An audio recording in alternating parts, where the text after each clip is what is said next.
What's up, people of YouTube? I'm Karsatowski, and welcome back to the Karsatowski Bowling YouTube channel.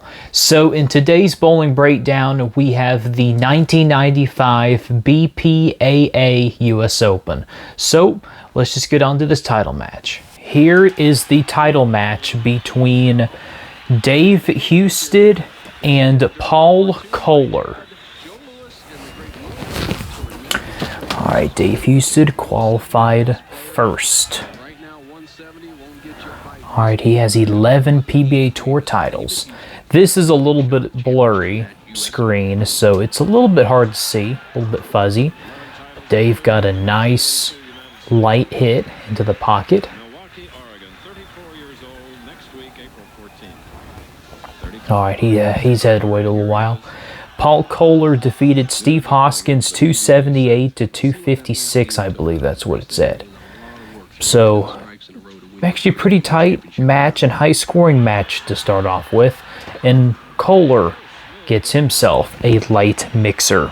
A lot of these arena shows have been known to be very high-scoring.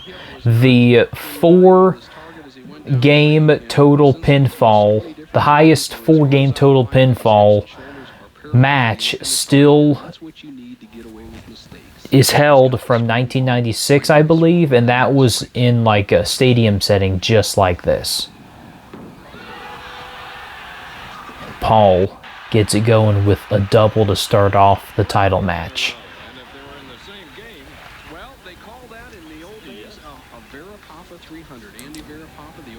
Right, they both also have matching shirts too. Every great name seems to have won the United States. Dave's got quite a big backswing, and he gets another light mixer. Yep, light carry seems to be the way to go. These bowlers are carrying the building right now. Both start off with a double. And here's a back profile from Dave Husted. Has a really high backswing. Not a whole lot of knee bend, kind of gets a little bit off balance at times. And that's a great shot right there. That ball went high flush. So it looks like these players are not going to have any trouble at all getting their equipment to the pocket. But the thing of it is can they carry? For ABC on the 1995 PBA Tour. Two slightly different styles here. Koehler rolling the ball. And Paul is the complete opposite. He has a very low backswing, very short backswing, barely goes past his hip, and he has a really deep knee bend. But two different ways to get the job done, and the reason for that difference in style is that Paul is a much shorter person in stature than Dave, so he can get his legs underneath him a lot easier, and he needs to use more of his lower body to really get that ball down the lane in a hurry. And that is another high flush strike on that left lane. Yeah, a lot of shorter players statistically seem to have a little bit more success than most tall players, mostly because of the fact that they're able to use their whole body and they're closer to the ground, so it's easier for them to get their hand behind the ball and to finish through. And that is a nice looking trophy right there. And meanwhile, going to Dave Husted, he has a much taller frame, so it's a little bit more difficult for him to get lower to the ground. And to compensate for that, a lot of tall players have to have more spine tilt, and they also have to have a little bit more knee bend to really be able to use their lower bodies. And a lot of times they have higher back swings to be able to generate more ball speed. And Dave goes really light there, leaving double wood. So he's the first to blink in this title match. But then again, anything could happen. I mean, we're only through 4 frames thus far. And he picks that up nicely.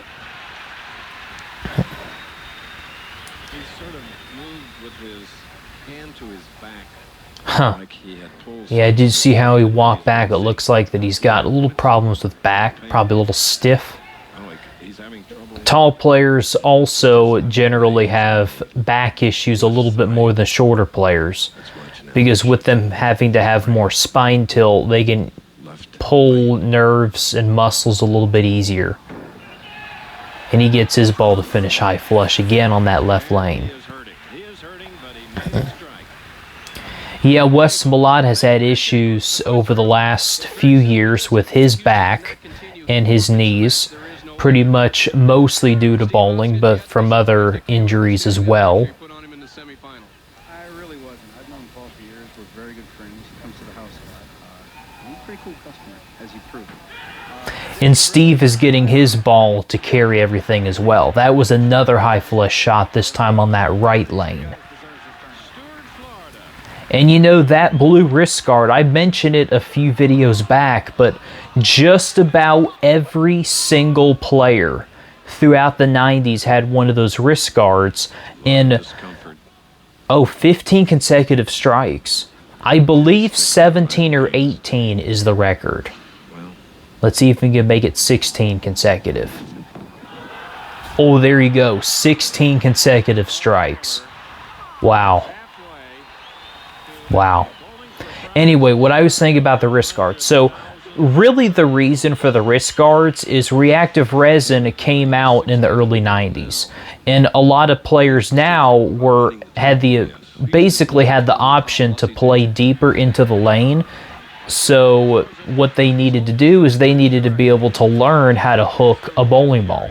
Because prior to 1991, you really couldn't hook a bowling ball that much because of urethane was the strongest piece of equipment before reactive. So a lot of players ended up having those blue wrist guards, and a lot of them would use those wrist guards really up until about 2000. And on the PBA Tour, at least, PBA Hall of Famer Mike Scroggins was one of the last players to use a wrist guard. And he basically used a wrist guard throughout his entire career from the 90s up until the late 2000s. Yeah, you really don't see those things much anymore. And I actually used one of them myself when I was a one-handed bowler back in high school for a little bit of time. Oh my goodness. And he almost leaves his 7-10 split. But he goes off of 16 consecutive strikes, which I don't remember the last time a player on television has had more than 12 or 13 consecutive. It's been a long time since a player has been able to match the record of 18 consecutive strikes on TV. And he didn't like something there. He hasn't had to shoot a spare in 2 games, so I don't blame him wanting to take his time on this shot. Yeah. We've seen players miss single pin spares in situations just like this that would ultimately cost them the match. I mean, I've already went through 2 bowling breakdowns over the last couple of months, and that's not going to happen with Paul. So Dave Husted has life, but if Paul gets back on the strike train, this is going to be a tough match all the way to the 10th frame.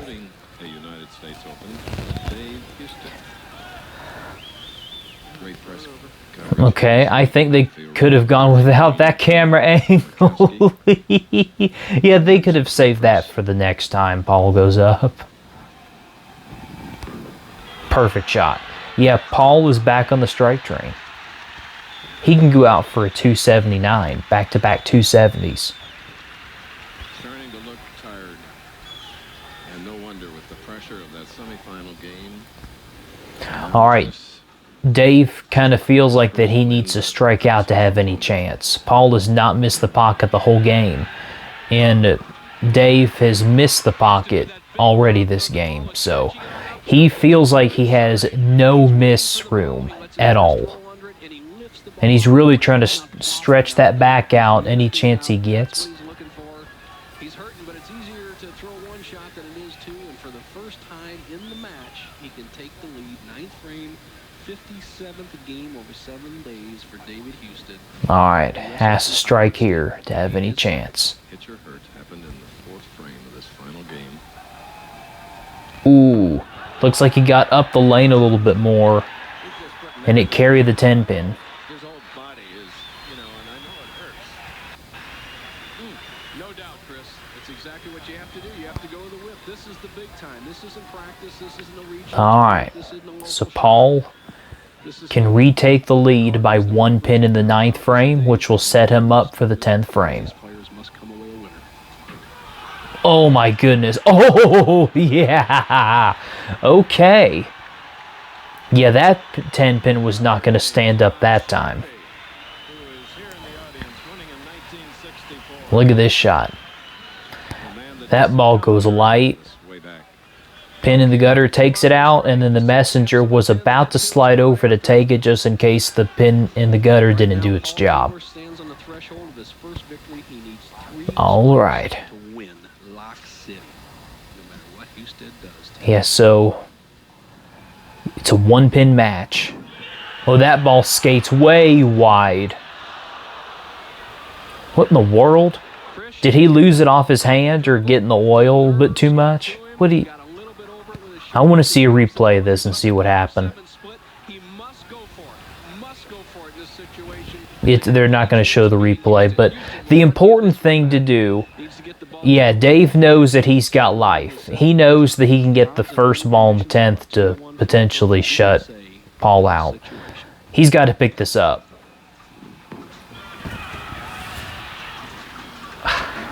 My gosh.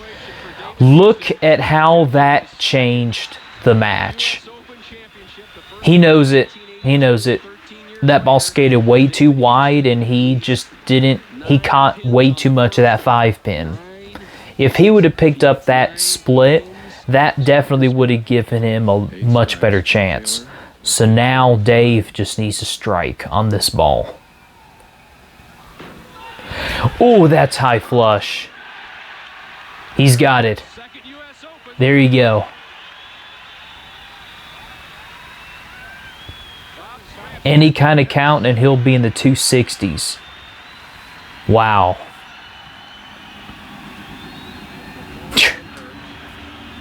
Wow.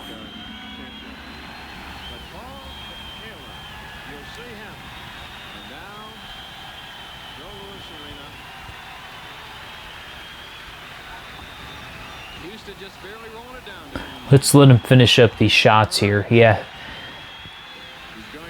$250,000 US Open.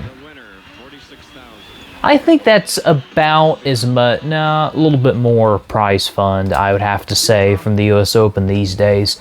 But yeah, that is actually one of Dave Husted's 2 US Opens. Dave Husted to this day is still the only bowler to have won the US Open back-to-back.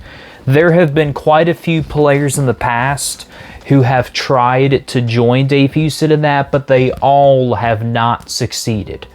And, you know, it's been 30 years since he has accomplished that. Well, next year would be 30 years since he would have went back-to-back. So, who knows? Maybe E.J. Tackett could win his 3rd U.S. Open and 2nd consecutive in 2026. But we'll have to wait until next year for that. Well, anyway, so if you all have enjoyed this video, then be sure you give it a like. And also, if you don't want to miss any more videos just like this, then be sure you go down and hit the subscribe button and also turn on notifications so that you'll be notified whenever I post. So, I'm Karsatowski. Keep watching my content, and I'll see you in that next video. See ya!